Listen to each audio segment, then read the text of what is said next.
em pouquinhos minutos, eu quero dar um rápido resumo da minha história. Conheci a Cristo Jesus há 10 anos.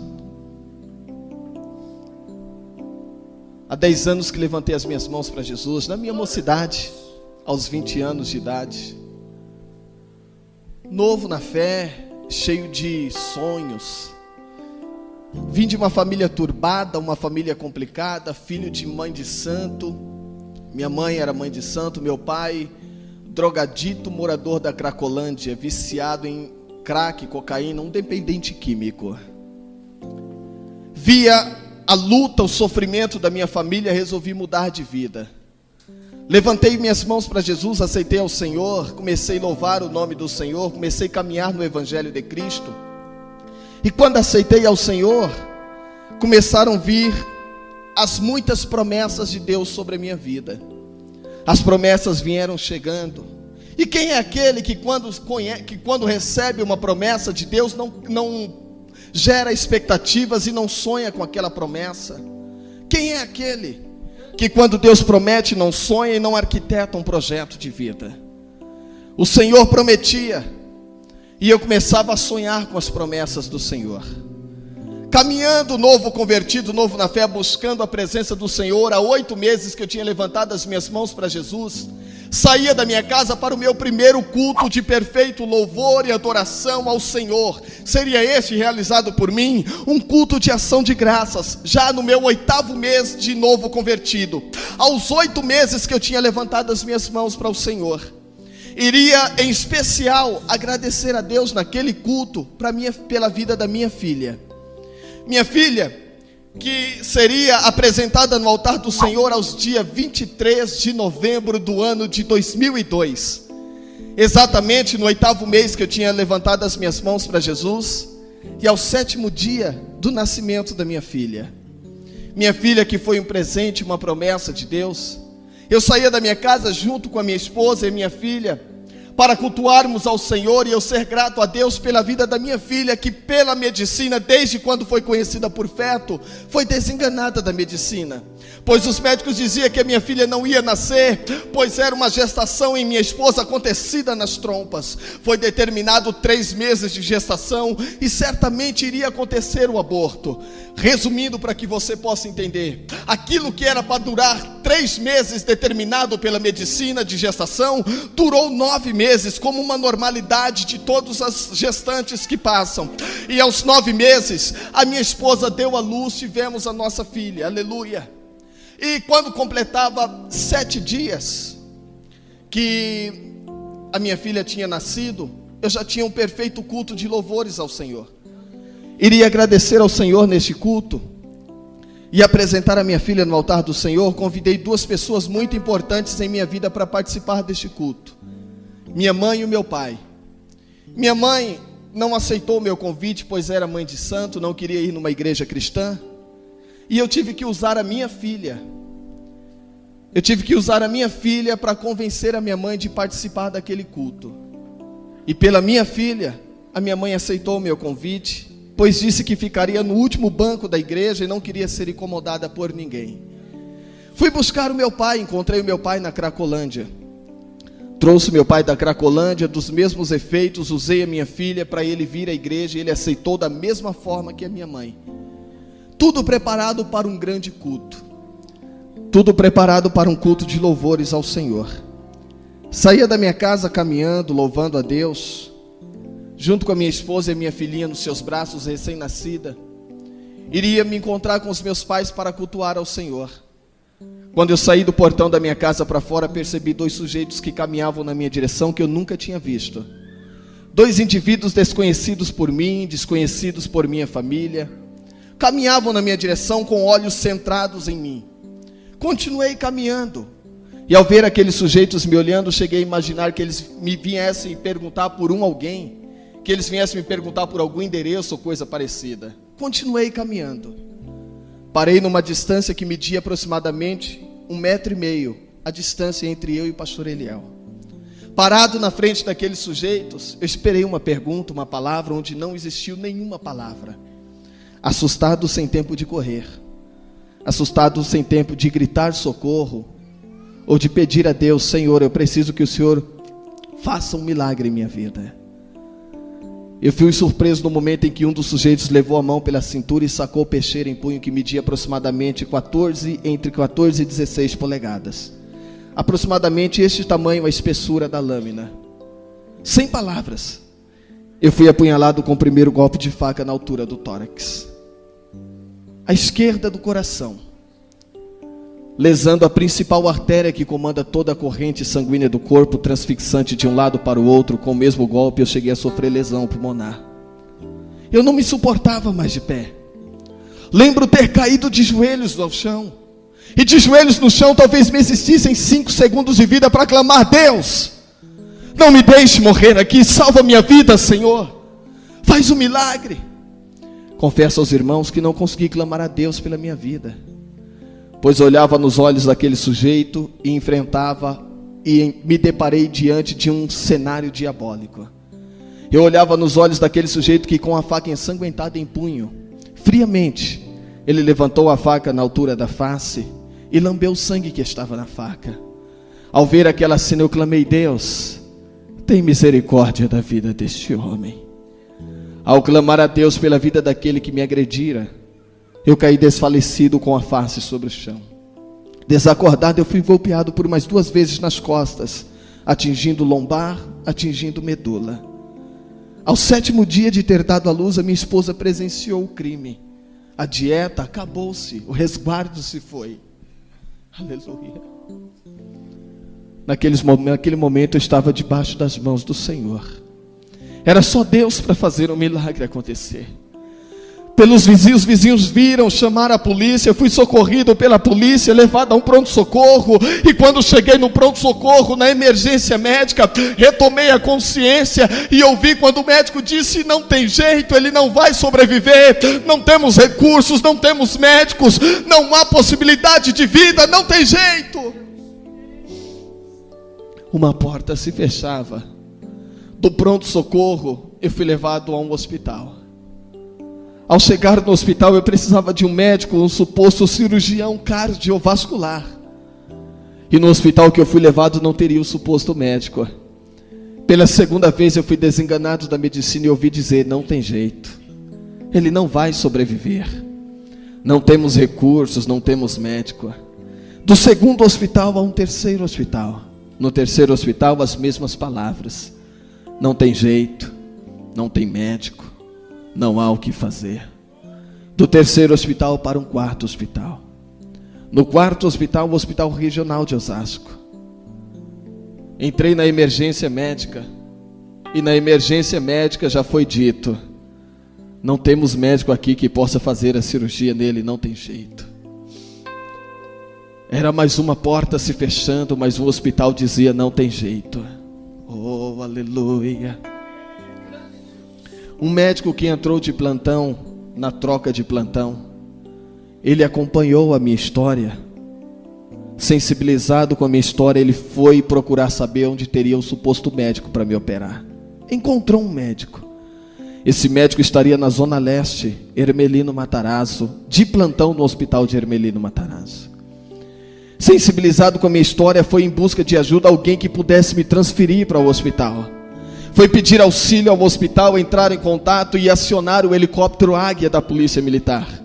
O helicóptero Águia da Polícia Militar pousa no heliponto do hospital. Estava tudo preparado para uma 5ª remoção, mas espera aí, numa aeronave não se podia me transferir de helicóptero, porque na aeronave não se há espaço para ressuscitar caso houvesse uma parada cardiorrespiratória. O médico então disse: é o risco que temos que correr, o trânsito não vai dar para chegar lá a tempo, marginal carregada, radial leste carregada, é difícil chegar lá por terra, então vamos pelo ar, é o risco que teremos que correr. Enquanto o helicóptero aguardava pela minha remoção, me colocaram numa maca adequada, viatura aérea, corriam comigo em meio aos corredores do hospital, a caminho da aeronave. Antes de chegar no helicóptero algo diferente começa a me acontecer. Um frio, pastor Eliel, um frio forte, sombrio, assustador, aterrorizante, um frio desesperador. Eu senti esse frio no meu corpo, como se fosse lâminas de navalhas afiadas cortando a minha carne a cortes profundo. Era assim que eu sentia esse frio. Eu posso ir mais além sobre esse frio. Era como se fosse por injeções, injetado nas minhas veias, causando obstrução e chegando a congelar a cada corrente sanguínea do meu corpo. Era o espírito da morte. Há relatos, há testemunhos que diz que a morte é fria, que a morte é gelada. Eu sou testemunha viva em dizer: a morte é fria, é gelada, é sombria, assustadora. O espírito da morte tocava no meu corpo. Naquele momento do frio desesperador, nos corredores do hospital, eu estava passando por uma sequência de paradas cardíacas. Foram totalizadas 8 paradas cardíacas. A luta dos médicos para me dar a vida, para tentar me reanimar. Todos os recursos foram utilizados, evangelista André. Choque, adrenalina, todos os recursos. Mas depois de uma 8ª parada cardíaca, pastor Eliel, o médico dá uma notícia para minha sogra. A minha sogra que me acompanhava dentro da ambulância, que me batia, me esbofeteava na hora das paradas cardíacas e gritava dizendo: não morre, meu filho, não morre, resista, acorda, ser forte, não morre, meu filho. Ela me chamava de filho, e o médico, acreditando que a minha sogra fosse a minha mãe pelo fato de me chamar de filho, ele se aproxima e diz: mãe, se acalma, mãe, se controla. Aleluia. Oh, aleluia. Se acalma, mãe. Até aqui fizemos o possível. O seu filho foi forte. Ele lutou bravamente pela vida de uma forma que eu nunca vi. Mas infelizmente, mãe, ele não resistiu. É muito difícil para mim dizer isso como médico, mas eu tenho que dizer: perdemos ele. Providencie os documentos, que o seu filho acaba de entrar em estado de óbito. Não tem mais jeito. Oh, aleluia. Aleluia. Eu fui levado ao necrotério do hospital. Do necrotério, eu fui transferido para o Instituto Médico Legal. No IML eu fui congelado na câmara fria. A minha sogra foi espalhar a notícia: o Aguinaldo morreu. Acabou. Aquilo que seria um culto de ação de graças, onde eu acreditei que mamãe e papai iriam se render a Cristo, já não ia mais acontecer. Às vezes Deus, Ele cria situações, e diante das situações vem as lágrimas, vem o desespero. Perguntamos: por que, Senhor? E talvez não obtivemos respostas, não conseguimos entender o porquê. Aleluia. Mas o salmista diz que o choro ele pode durar uma noite inteira, mas ao amanhecer virá a tua alegria. Não importa a situação que você esteja passando hoje, não importa. O que importa é que hoje Deus está aqui para te dar a resposta e dizer para você que Ele está contigo. Oh, aleluia. Com a morte, sonhos frustrados, projetos mortos, acabou. Minha mãe foi pedir ajuda, porque a morte é a única visita que vem sem dar notícia, sem dar recado. Ela chega e acabou. E sempre vem numa hora difícil financeiramente falando. Minha mãe foi pedir ajuda ao meu ex-patrão. Meu ex-patrão arcou com todas as despesas funerárias precisas. Comprou o caixão, pagou tudo o que fosse preciso para a funerária. Família de luto. Recém-nascida minha filhinha órfã de pai. Aleluia. congelado na geladeira eu fiquei por 7 horas e 40 minutos. Eu ouvi, pois eu podia ouvir qualquer voz, embora não visse nada, não sentia nada, não via nada, ninguém, não sentia nada, mas eu ouvia. E eu ouvi o momento que minha mãe entrou na câmara fria e fez o reconhecimento do meu corpo. Os seus gritos, o seu choro, o seu desespero. Eu tentava falar, mas minha mãe não me ouvia. Aleluia. A minha mãe aguardava na recepção do IML a liberação do meu corpo. Todos os meus familiares viviam debaixo de dizer popular que diz assim: enquanto se tem vida, se tem esperança. É o que nós dizemos no nosso dia a dia, evangelista André. Enquanto se tem vida, se tem esperança. E quando acaba-se a vida? Acabam-se as esperanças. Capítulo 14, versos 7 ao 9 no livro de Jó diz assim: porque ainda há uma esperança para a árvore, ainda que esteja cortada, morta, envelhecida a raiz, ao cheiro das águas brotará e dará fruto como a planta nova. Eu estou profetizando que ainda há uma esperança para você. Xarabacantarabantchoramandai. Oh, aleluia. Aleluia. Aleluia, aleluia.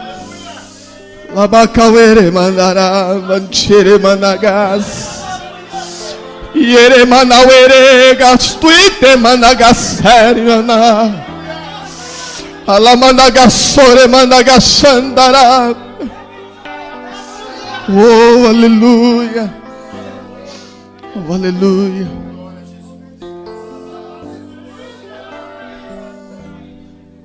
No meu subconsciente passava-se um filme. E esse filme me fazia lembrar das promessas de Deus. Lembrava-me da primeira promessa.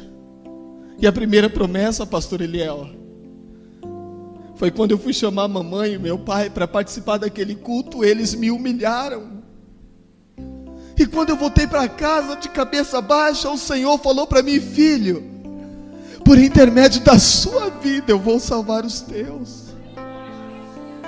Eu estava morto dentro do IML. Minha mãe ainda era mãe de santo, meu pai ainda era dependente químico. Eu me lembrava da segunda promessa. E o Senhor disse para mim que ia me batizar com o Espírito Santo. E eu nunca tinha falado em línguas estranhas, estava morto dentro do IML. A terceira promessa, o Senhor disse para mim: filho, vou te levar para o mundo,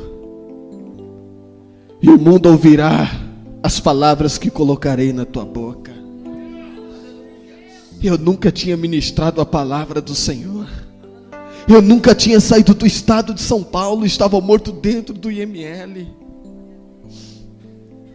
Depois do reconhecimento do meu corpo, hora da autópsia, o legista abriu a geladeira, tirou o meu corpo e me deitou na mesa cirúrgica.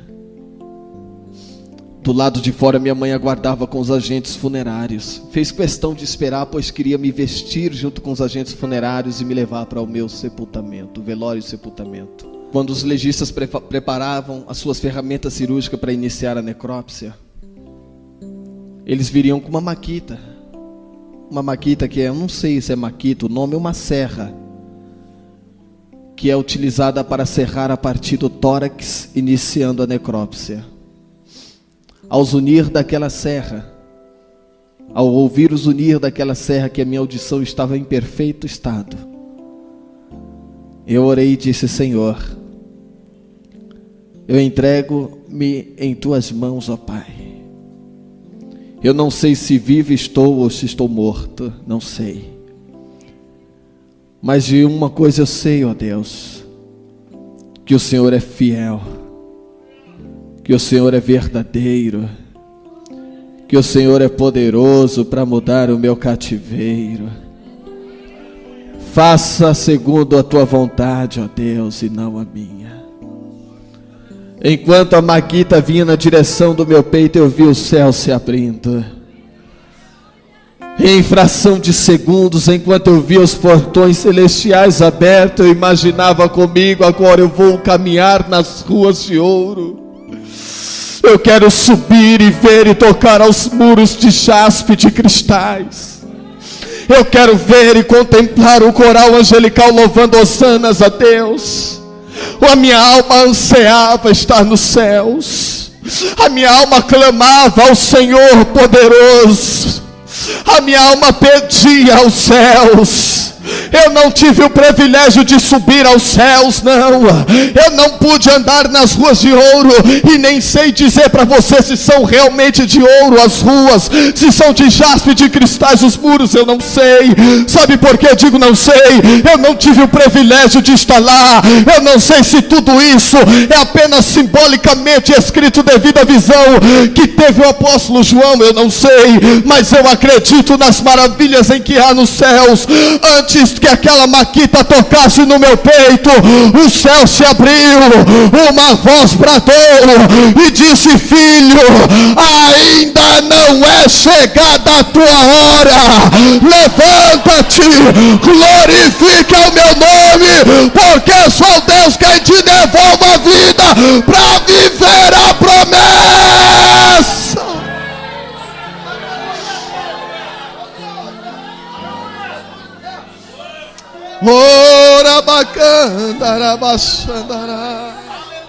Quando eu abri os meus olhos e eu vi a Maquita se aproximando do meu peito, eu consegui me sentar na mesa cirúrgica, ainda com o corpo travado, imobilizado, sem movimentos, duro, congelado.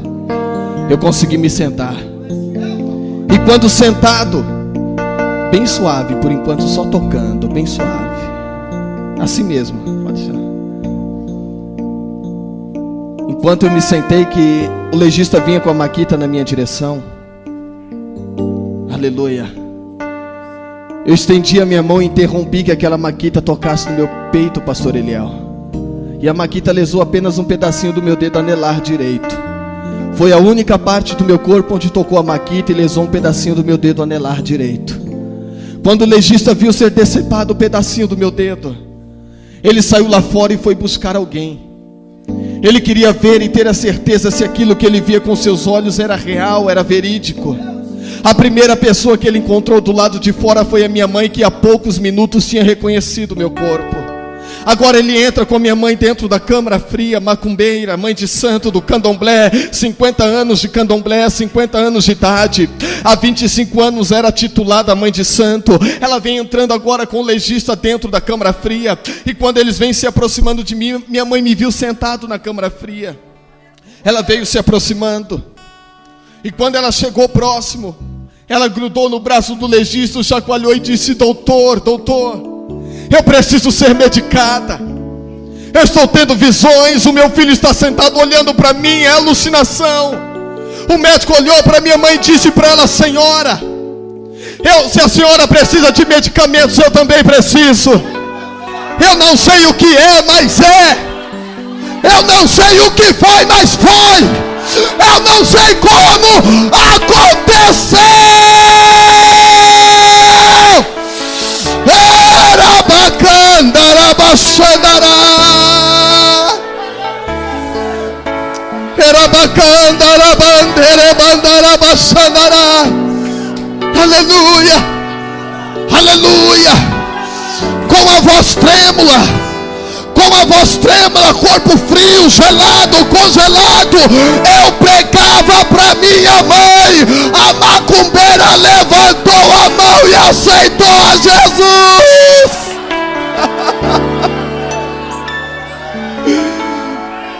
Era bacana, era bacana. Iribicara bacana.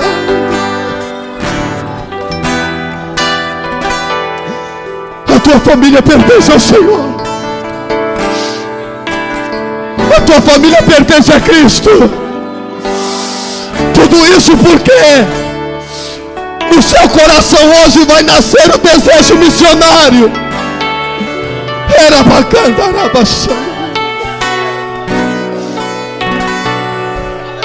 foi preciso passar no vale da sombra da morte.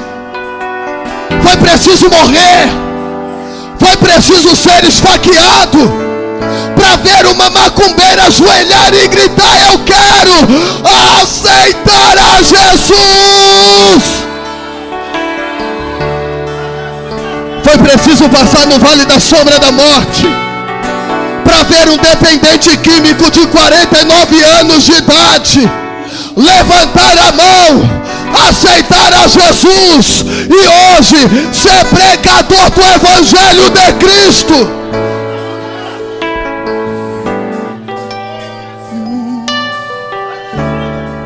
O Senhor é poderoso, Ele vai mudar a tua história. Só para mim encerrar.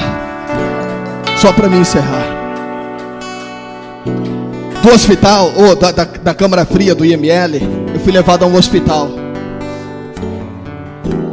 No hospital eu fui induzido a um coma. E naquele coma eu dormi por 72 horas. Naquele mesmo hospital me deram um nome, e o nome que eu trago comigo hoje como marketing é o morto-vivo. Passei por diversas cirurgias, transfusão de sangue. Aleluia. Fiquei 68 dias na UTI, correndo o risco de morrer, segundo a medicina. Saí da UTI, fiquei mais 10 dias hospitalizado no quarto, totalizando 78 dias de internação. Tive alta, voltei para casa. Agora, pastor Eliel, carregado no colo. Aleluia. Aleluia. Com toda a tragédia, tive medo de voltar para minha casa, uma casa que eu construí na área verde. Comprei o terreno, construí, esforço, suor, dignidade, foi tudo fruto do meu trabalho. Morei nessa casa 45 dias, o suficiente para me acontecer tal tragédia. Com traumas, com medo, eu, minha esposa, minha filha, abandonamos a casa e não voltamos mais. Fomos morar de favor. Agora quer ver ser humilhado? É depender de parentes. É depender de ajuda de pessoas que você não conhece. Oh, aleluia. Eu digo para você que morrer não é ser provado. Não é. Não é. Estar paralítico não é ser provado, não. Ser humilhado. Oh, aleluia. Retornei ao médico, carregado no colo. Eu perguntei ao meu médico: doutor, eu posso andar de novo? Quanto tempo mais eu vou ficar sem andar? O médico, junto com o psicólogo, disse para mim assim: que eu tinha um grande privilégio de ter conhecido o outro lado da vida, mas que eu tinha sido lesado na lombar e na medula, e por então eu não ia mais andar. Eu fiquei paraplégico. Ganhei de presentes uma cadeira de rodas, e desenganado da medicina, eu ouvi dizer por diversas vezes: não tem mais jeito. Oh, aleluia. Consegui sair da humilhação de familiares, de parentes. Loquei uma casa com o mínimo dinheiro que eu ganhava de um auxílio doença do INSS, no valor de R$192. Aluguei uma casa de 170, onde me restaria 22 para as demais despesas de casa. Comecei do zero, do nada. Ganhei um colchão que dormia eu, minha esposa e minha filha no chão. Um fogãozinho de 2 bocas, 2 panelinhas, e a nossa louça era potinhos de goiabada. Era o que tínhamos, e era dali que iríamos iniciar a nova etapa de nossas vidas. Fui morar numa casa, evangelista André, que para chegar ao nível da rua tinha que subir 65 degraus de escada. Agora você é paralítico, cadeirante, não dá para subir, não dá. Fiquei 1 ano sem contato com a sociedade. Fiquei 1 ano sem visita de ninguém. Eu tinha uma liderança, eu tinha um pastor, eu tinha uma igreja, pastor Eliel. E em pouco tempo de convertido eu aprendi, aleluia, eu aprendi que o presbitério da igreja ficou incumbido de visitar os enfermos, ungir com óleo e orar por cura. E por que comigo não? Por quê? Porque comigo não era assim. Cadê a minha igreja? Cadê o meu líder? Oh, aleluia. Caí em depressão. Depressivo, eu não tinha vontade de comer. Eu já não tinha mais vontade de viver. Aleluia. Fui ficando debilitado. Cheguei a pesar 39 quilos numa cadeira de rodas. Chegou uma hora que eu já não aguentava mais. Eu cheguei no meu limite.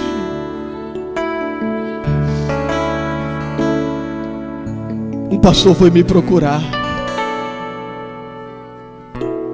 Alguém que nunca tinha me visto foi me procurar, pois ouviu falar a meu respeito. E quando esse pastor me encontrou, ele entrou na minha casa e me viu naquela situação de miséria, há meses comendo chuchu com farinha de milho. Aleluia. Eu não estou contando derrota, eu estou contando a forma que Deus mudou a minha história. Eu já vou terminar. Aleluia. Quando o pastor chegou na minha casa, evangelista André, ele me viu sentado no colchão. Eu já não tinha nem mais feição. Eu não tinha forças. Uma sonda colocada pelas narinas para se alimentar, porque eu não conseguia comer. E o médico teve que, eu fui levado, passei mal, fui levado ao hospital, me introduziram uma sonda, eu tinha que me sustentar à base de sustagem. Se eu não tinha arroz e feijão, que dirá sustagem para comer? Aleluia. Cordeiro Santo de Israel. Quando o pastor me viu naquela situação, ele entrou. Fica em pé, pastor André. Ele se aproximou de mim e fez assim. Não foi só assim, ele fez assim. Não desista dos teus sonhos. Oh, lavacantarabaçanagarabassa. Será que você pode fazer isso com quem está do teu lado agora? Será que você pode ser voz profética, abraçar e profetizar e dizer: não desista dos teus sonhos? Você pode não estar se importando, mas esse abraço pode ter um grande valor. Eu tinha 1 ano e 2 meses sem visita de ninguém.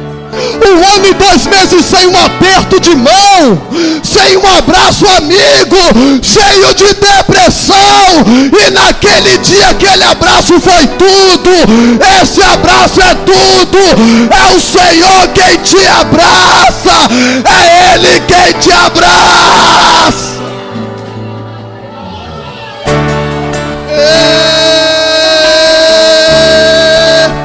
Poderoso Deus, Ele é poderoso, o Senhor é poderoso. Oh, Rabacandarabassandarai. Se a sua alma anseia por Cristo, Ele vai visitar-te.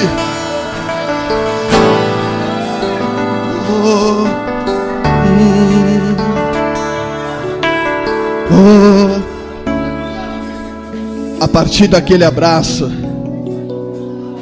encerro aqui dizendo, a partir daquele abraço, o pastor me fez um convite. E por ter ouvido falar da minha história pelo legista que era seu amigo, ele me convidou para ministrar e testemunhar o milagre que Deus havia feito em minha vida. Marcamos uma data, marcamos um culto.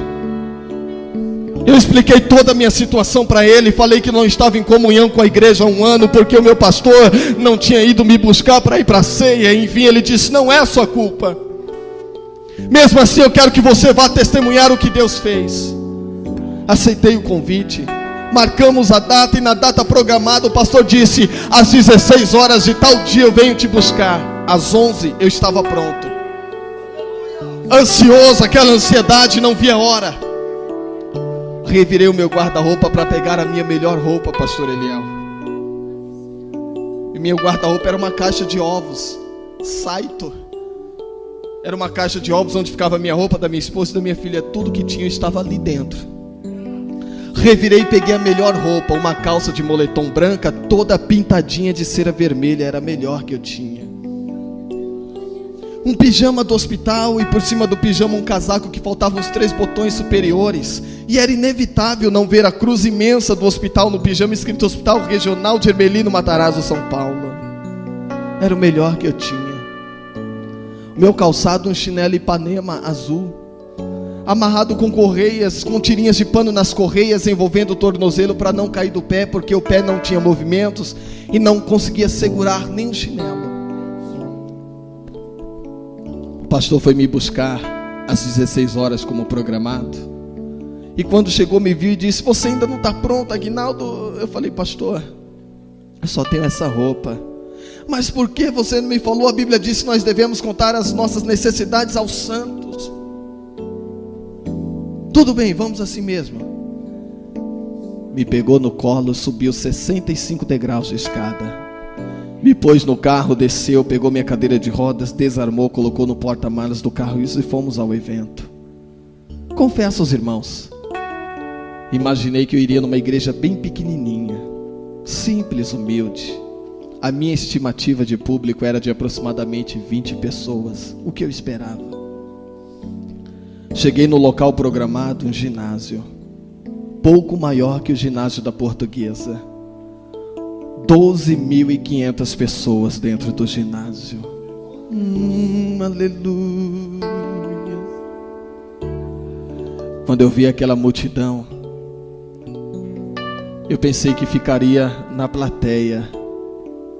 O pastor subiu para a tribuna junto com os doutores. Falou ao ouvido de um dos obreiros. Os obreiros desceram, levantaram-me com cadeira de rodas e todos me levaram para o local de destaque. Sabe o que eu quero dizer para você? Deus não quer te ver no anonimato. Deus, Ele quer mudar a história da tua vida. E tudo isso vai começar através do dia de hoje, que vai acender no teu coração a visão missionária.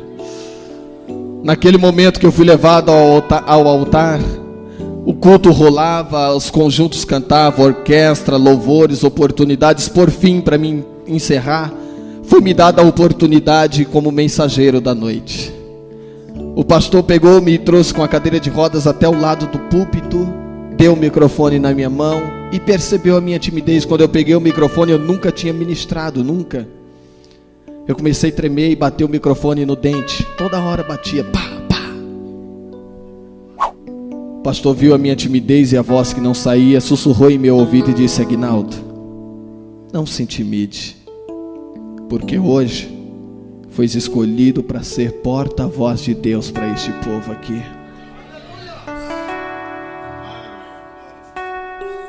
Iniciei o meu sermão sem saber pregar. Era 8 meses que eu tinha aceitado a Jesus, e depois de então não fui mais à igreja porque estava inválido, sem condições de aprender. Sem saber abrir a Bíblia, eu iniciei o meu sermão, e meu sermão primeiro foi assim: Jesus é bom. Jesus levanta o caído. Jesus capacita o necessitado. Ele dá força ao fraco. Ele liberta do cativeiro o cativo, dá vista ao cego, audição ao surdo, dá voz ao mudo, ressuscita o morto, faz andar o paralítico.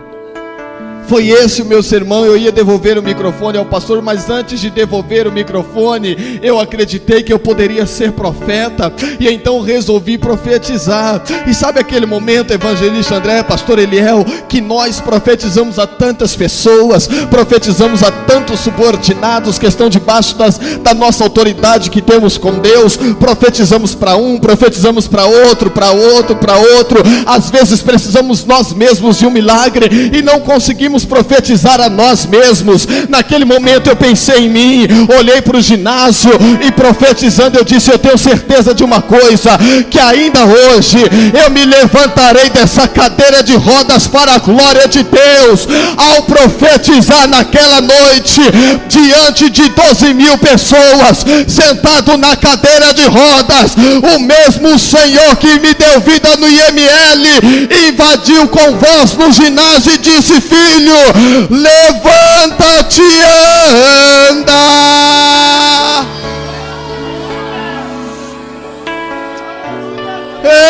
Erabacanda rabacere mandará, rabacanchore mandará baçandará.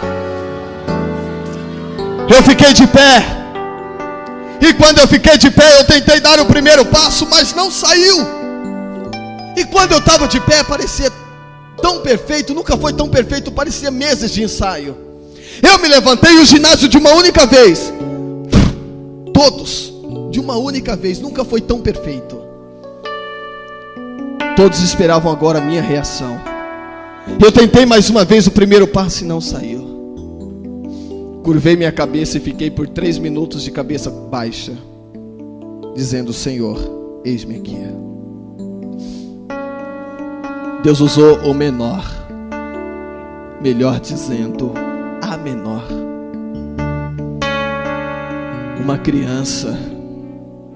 Eu quero que você entenda a perfeição. Um bebê de colo. Ana Carolina, idade 10 meses. Saía do colo o bebezinho, pisava seus pezinhos tão pequenos na quadra do ginásio e simplesmente aprendeu a andar. Ela veio andando tão perfeita. A mãe tentou segurar, mas viu tanta perfeição e deixou a criança. Ela caminhou até a frente do altar. Ela parou na frente do altar,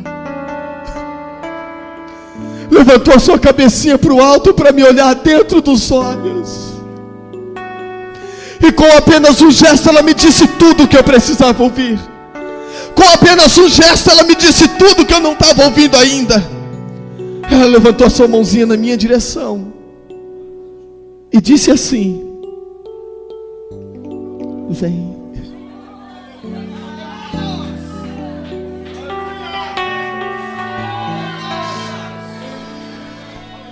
Arrastando o chinelo que eu estava calçado nos pés, eu dei o primeiro passo. Arrastando o chinelo que eu estava nos pés, eu dei o segundo passo, o terceiro passo, o quarto passo. O resultado é o que você vê a olho nu aqui nesta noite. O milagre que aconteceu. Oh, rabacantarabassandará. Ei, aleluia. Aleluia. Eu não parei mais de andar, não parei.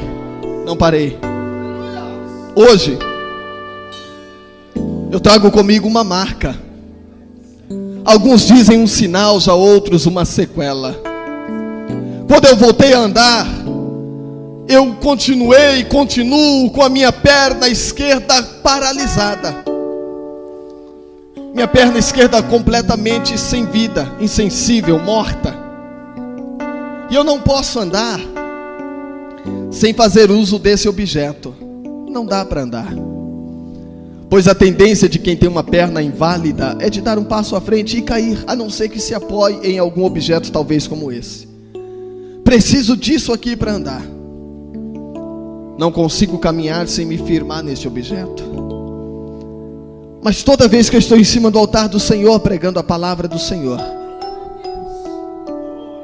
eu vivo debaixo de um verso que me diz assim: tudo posso naquele que me fortalece. A perna esquerda é morta, sem vida, sem movimentos, mas quando eu prego, a perna esquerda passa a se mexer. Ora bacante, mandará. Eu não posso andar sem fazer uso da bengala, mas quando eu estou pregando, eu ando, eu corro, eu pulo, dá lugar, levanta a mão, adore, adore, adore. Era bacandará, era mandará, baixandará. Oh!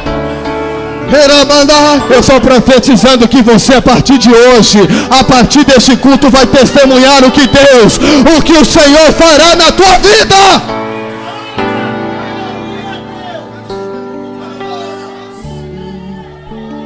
Só para me encerrar, sempre por onde eu passo, eu faço uma prova do tamanho e poder de Deus em minha vida.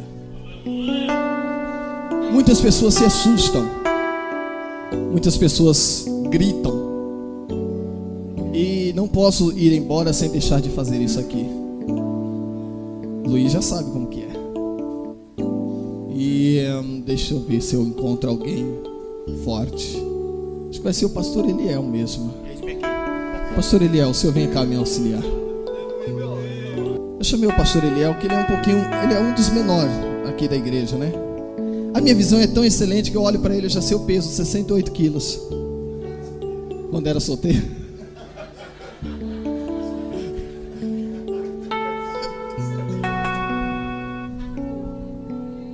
Eu suspendo porque não é mecanismo. Uma perna branca, porém comum, bastante atrofiada, bem fininha.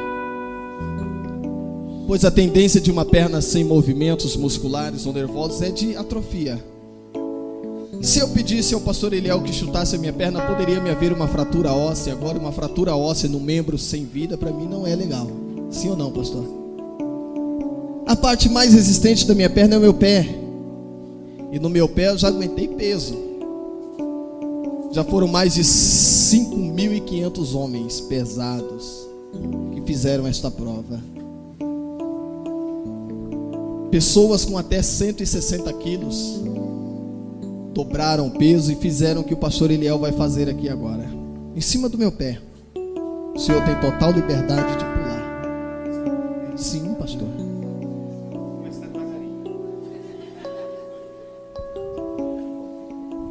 Pode pular, pastor. Pode. Com força, pode bater. Pode. Eu não sei se você tem gente que já gritou e é sempre assim. Amém. É para você ver que o pastor Eliel tem garra e coragem. Agora eu vou mostrar aqui que não é borracha. Tem gente que pensa que é de borracha. Tem borracha, pastor Eliel? Tem borracha? Eu podia pedir para ele chutar a perna, mas uma fratura eu não quero. Sabe o que é isso? É o poder de Deus. Talvez você pergunta como é que anda, como é que move. É só Deus. Eu confio em Ti, Senhor. Aleluia. Eu confio no Teu poder. Eu confio na Tua presença, na Tua graça. Obrigado, Senhor, por tudo que o Senhor tem feito em minha vida. Obrigado, Deus. Obrigado, Senhor. Obrigado, Deus. Senhor, obrigado.